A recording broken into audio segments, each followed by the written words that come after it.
Friends, today we'll look at the shocking mistakes that most of the Vedic astrologers around the world are doing while looking at the Navamsha, the D9, and I'm going to show the specific things in the system. Okay, so I'm not going to give you just a talk. Okay, I'm going to show in the system what exactly I mean. However, before we jump onto the system, it's important to understand that a Navamsha is a Varga or a division. Okay, now division of what? We say, right, divisional chart. So it's dividing something, right? Common sense. So what is it that a Varga in Vedic astrology is dividing? Is it dividing the entire horoscope, entire zodiac, entire sky, or just a sign, just a Rashi? Yes, later the one is the answer. It's dividing the sign, Rashi. So every Varga, its scope is within the sign. You do the Varga only within a sign. Once you got your Varga, whichever Varga you are looking at, Navamsha, Dashamsha, Drikkand, Hora, whatever Varga you are looking at, Shashtiyamsha, Tramshamsha, Kalamsha, okay, 16, whatever division you are looking at, you look only in the sign and it starts there, it ends there. You don't talk of the entire zodiac, because when you are talking of the entire zodiac, you are talking of a full circle chart. I mean the chart for the full circle, whichever way you present a chart, in whichever notation, that's not the point here. Okay, there is only one chart, there is only one chakra, which is Rashi Chakra, which talks of the entire zodiac, whose scope runs the entire zodiac, and that is not a division. So the only chart that you have in Vedic astrology, Jyotish, is Rashi Chakra, that is the D1 chart. Navamsha or any divisional chart for that matter is just a Varga, its scope is only within the sign. So when you have an ascendant, a Lagna, and there is ascendant degree, it falls at a specific point. So we know which Navamsha it is falling by doing the Navamsha calculation, and that's what the software shows us. Okay, so it is talking about the rising Navamsha, means the Navamsha degree, which Navamsha within the sign it falls, within the ascendant sign in D1, that degree in Lagna, which Navamsha it falls. That is what is the ascendant of D9. How about the second house in D9, the third house in D9? Which point are we looking at? How did we arrive at the sign we are writing in D9 for the second house and third house? How did we arrive at the house in D9 anyway? I mean, house is a bhava. In equal sign, full sign house methods, the entire sign is the house. So when we are talking of D9 and we are having a chakra, a chart there, we have to keep the scope of a Varga in mind. The scope of the Varga is only the sign. Which sign? A specific sign of a specific house in D1, the Rashi Chakra. That is the only chakra, that means chart. So is Navamsha a chakra? Is Navamsha having a house? Yeah, we see houses in D9 chart. So this is what I am going to answer in the system. Okay, Navamsha of course is a special Varga. Okay, I have written a separate article on that. That's a different thing, long time ago. Okay, I mean long time as in 6-7 months ago. That's a different thing. But my point here is, are we ignoring a basic flaw in the way we are erecting a D9 chart? Then we talk of how do we interpret it, how do we read it. I've given a couple of examples here in the video itself. in the system, as well as in the article that I will drop a link in the video, okay, in the description. That's not a problem. Problem is you have to watch this video with open mind. And this video is not directed against anyone, because I think a lot of people will take offense from what I'm going to show. Okay, so we have to go by the authorities of the rishis and the sages, and I am the last person who gets influenced by big names. So please don't throw big names at me, because I know big names have been doing this. Okay, because if you throw big names, I will throw bigger names, because these are sages. They are bigger than anyone, right? So let's not make it, he said this and who said what. Let's go by the merit of the subject. So let's jump on to the system. Okay friends, so on my system, let me take you to a chart here. So this is Jagannatha Hora, that's used by most people, and the date of birth details, as you can see, is March 8, 1983, 7:56 AM in 84 degree 18 minutes east. That's the longitude, and latitude is 26 degree 50 minutes in the north. That's the latitude. So as you can see friends, this has Pisces ascendant, and the ascendant in D9. This is D9, this is D1, right? Rashi chart and Navamsha. So in D9 you have the ascendant as Pisces as well. So this is Lagna Vargottam, same Navamsha in Lagna. So that is not a mistake, don't worry, that is not anything shocking. So let's look at the Lagna degree here, 28 degree Pisces, okay, 28 degree Pisces. So we have a specific point in the sign, okay, in this first house. So what Navamsha does it fall? This is the 9th Navamsha in a water sign, Pisces. So you count from Cancer, you will land up at Pisces, okay. Navamsha calculation I will show on some other day if you don't know it. But this is, but understand this, that this 12 is written here because it has been calculated correctly from the first house of D1. So first house of D1 gave us the first house of D9, because we did the calculation, okay, of the point in D1. Now so far so good, okay, no issues. The problem is when we go to other houses. So what is a Navamsha? Navamsha is a division. What is a division? Division is a Varga. And division or Varga of what? Of a sign, as I told you, right? Which sign? Some specific sign in a specific house in D1. So to calculate the first house of D9, I use the first house of D1, right? So it's only logical that I should calculate the sign in second house of D9 from second house of D1, because the scope of Vargas, that is Navamsha or any other Vargas, D3 whatever, is division of a sign within D1. So I should divide here, see which point the ascendant degree has fallen, and I should write that sign here, that is Pisces here. We have written, the software calculates for us, right? So let's move to second house. So what is the sign in second house? Now this covers the entire zodiac. That's the job of Rashi Chakra, Rashi chart, right? D1 chart. The covering the zodiac is not job of Vargas divisions. Their job is to cover the specific signs in D1. Okay, their job is not to cover. That is not the scope of this concept. Okay, the concept is only restricted to a specific sign. So what is the sign in D1 in second house? Aries. Okay, this is 12, so I write the sequence like this. That is what is the job of D1, not D9. Okay, so I write 1 here, that means Aries. So to calculate the Navamsha of second house, what should I see? I should see the specific point, like I saw in ascendant degree, 28 Pisces. So here what should I see?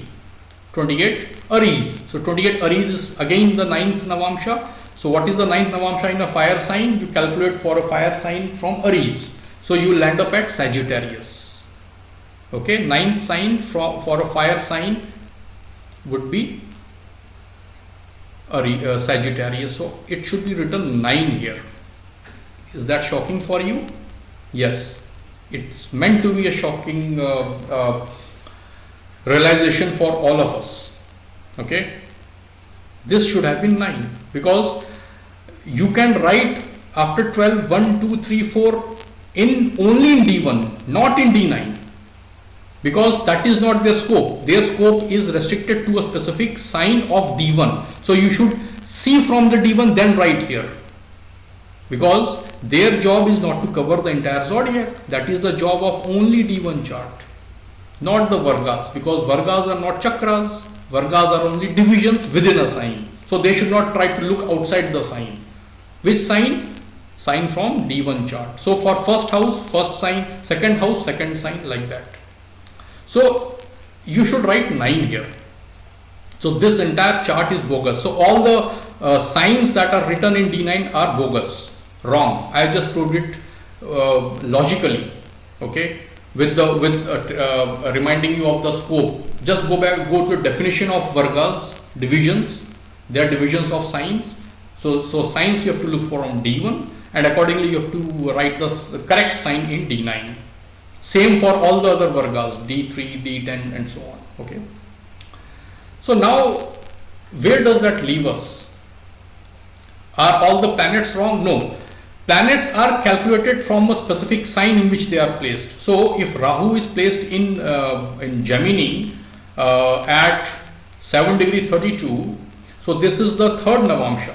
So third Navamsha in an air sign, you calculate 3 from Libra. So 7, 8, 9. So that would be Sagittarius Navamsha. You see Rahu in Sagittarius Navamsha.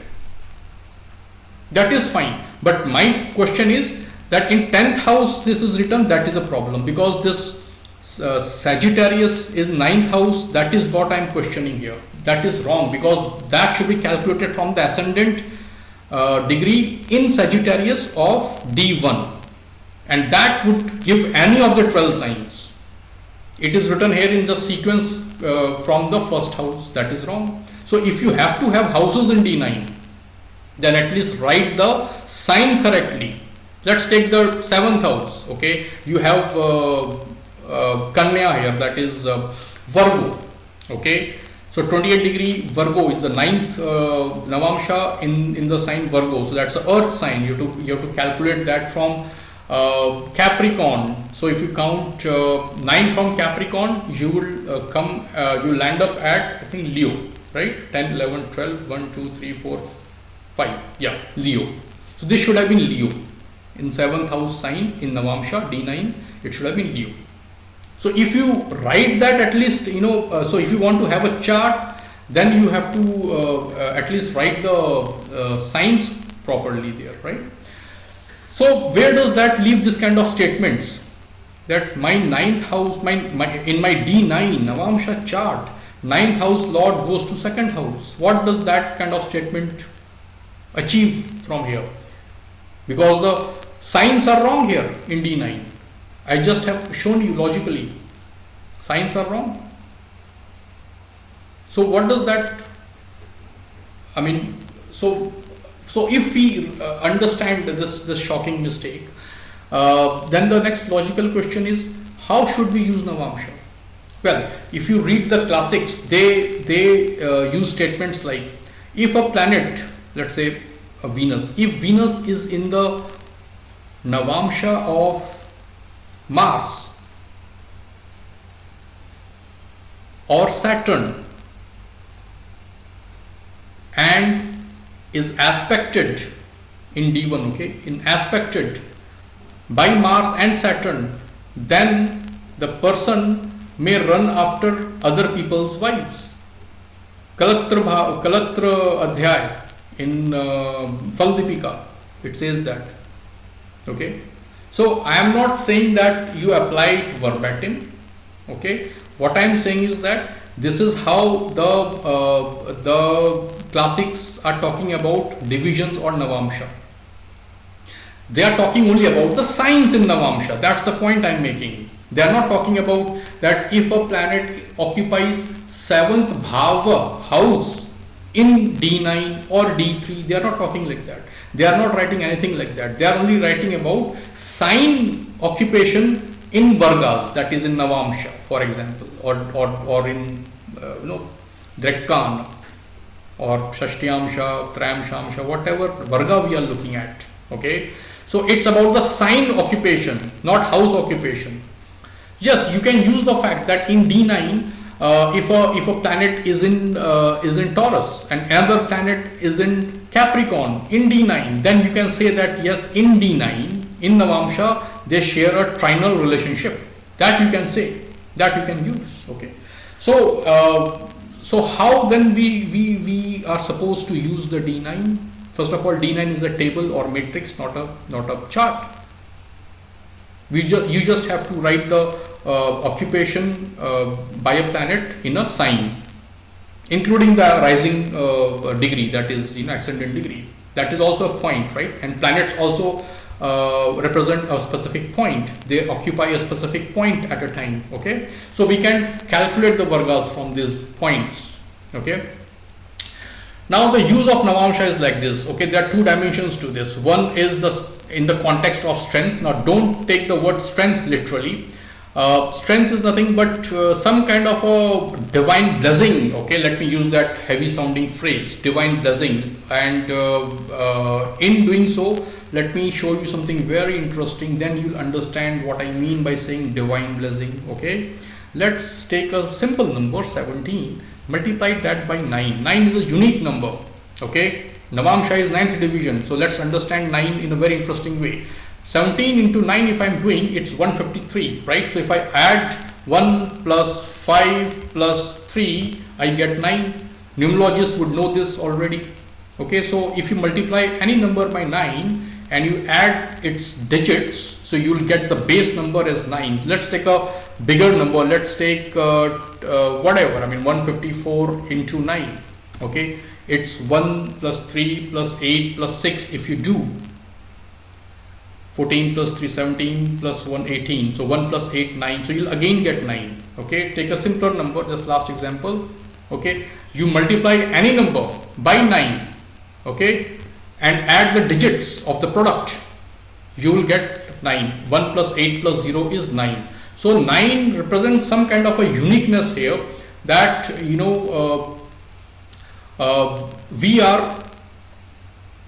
are extensions of that universal soul. Okay, the individual soul in us is an extension of the universal soul.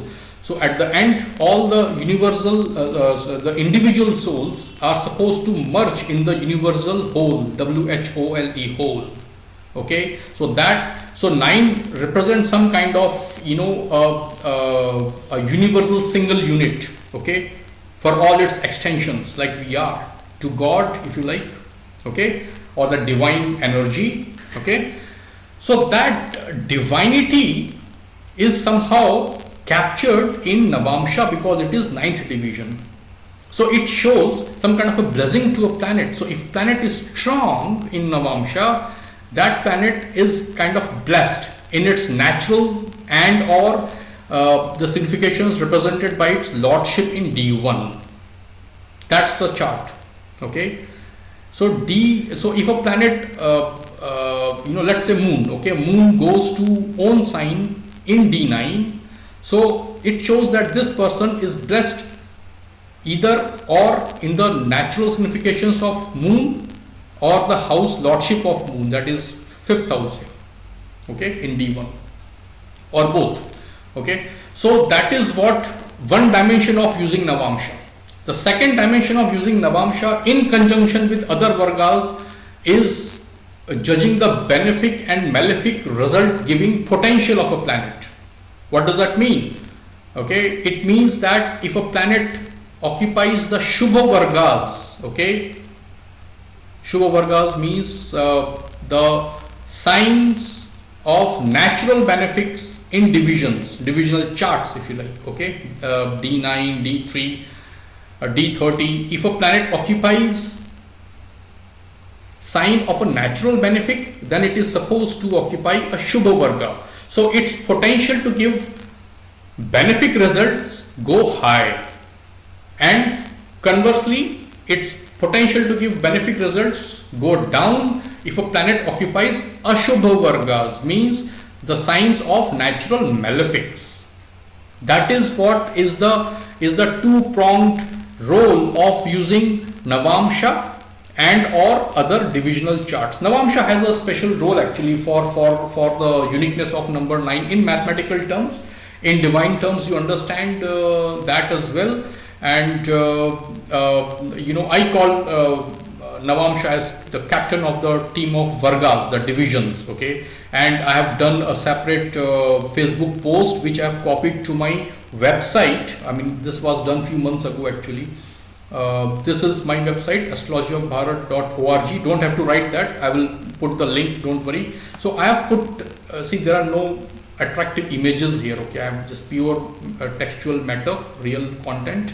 So I have written about the actual importance of Vedic Navamsha in Vedic astrology without the hype. Okay, and thus, apart from what I just told you, how to use Navamsha, these are the specific uses. If you see these references from the classics, these are specific techniques. Okay, good 15, 20, I think, 17 techniques. Since I will add to this, don't worry. So there are specific techniques to using Navamsha. In a chart. So this is how you use Navamsha, not like this. My 10th house lord of D9 goes here, there, okay, goes to holiday, okay, goes to whatever, okay, that is all kind of those stories we should end, okay, because I have just shown you the scope of division chart, divisions, that is Vargas is within a sign, so they should not try to go more than their scope and try to touch upon the entire zodiac. Okay, that's not their job, that's not their scope of the concept. The scope is very simple: divide a specific sign in D1 and tell which sign a specific point has fallen. That is all. Okay, so that is about it on the system. I will give concluding remarks after I log out from the system. So thank you for watching it on the system. I'll just go back to wind up the video with my conclusions. So thank you. Right, friends. So after we have seen that what specifically I mean by saying a shocking mistake in the system and pointing out the basic flaws that we have had in our D9 since I don't know when. Just because we have been doing it for decades doesn't make it right. Just like we challenge ourselves, right? If we have been doing something since 200 years, doesn't make it all right. Okay, so if something is contradicting what is given in our classics, some scope has been defined there, that the scope of a Varga is the division of a sign. It is just a division of a sign. Every sign, new division, new counting starts. How do you calculate a Navamsha? You look at the Navamsha number in the sign. If it is 18 degree, you call it, well, it's a 6 Navamsha, right? So then you count 6 from a specific sign, okay, looking at the D1 sign. And then you say, well, this Navamsha, this 18 degree falls in this Navamsha, this Navamsha sign, okay. And then what about the next sign? You again do the same thing. What one sign's Navamsha has got to do with the next sign's Navamsha of D1? If a planet is placed in a specific point, if we are looking at a specific point in a sign of D1, that is in a house of D1, de facto sign is a house in D1, right? So we are only talking within the scope of the sign. This is as simple as it sounds, and I have shown it in the specific way what exactly I mean in the system. So there are different ways of using Navamsha. There are specific ways of using Navamsha. It has very clear say in our overall fortune and bhagya in our life. Okay, the specific references from the classics are there. I mean 15-20 references I have given, and the specific application of Navamsha I have given. So 17, 18, 20 are there right out of the box in the article itself. There are many which I could not cover. Okay, so this is how you use Navamsha. it has something to do with the strength also. It is not the sole factor of strength. It doesn't supersede D1, but it is a great influencer of the strength of a planet. It's a great influencer in deciding the benefic and malefic nature of a planet, okay, including other Vargas, not just Navamsha, right? But Navamsha is the captain of all Vargas, okay. And I have also briefly touched upon the magic of the word, the number 9, right? It has got some kind of a divinity about it, right? And I've shown a couple of examples if you didn't know that before, right? So Navamsha is a special Varga, okay, and it's a Varga. It doesn't supersede D1. It doesn't supersede its scope of being restricted only to a specific sign of D1. So you have a new sign in D1, you talk of a new Navamsha, and don't relate it to the Navamsha of other houses of D1. Those are independent and this is independent. Every house in D1 has independent Navamsha and the planets therein. If you look at this basic common sense logic, you are sure to question the way you and we have been using Navamsha so far. Well, I stopped it for at least 3.5 to 4 years, and I've been making videos for more than 2 years now on this problem. And it's high time that we come up with logical ways of using Navamsha and be very specific in handling the D9 chart. I have shown a very major flaw in D9 chart, the way we have been calculating. The softwares have been calculating, not individual, almost everyone. Okay, so it's not. I'm repeating, it's not meant to offend anyone. Okay, but at the same time, I don't want to offend the astrology and Jyotish itself. Okay, so that's the whole purpose. So I will welcome educated and logical viewpoints, even contradictory, of course. Right, so thank you, and let's discuss this more in the comments. Thank you.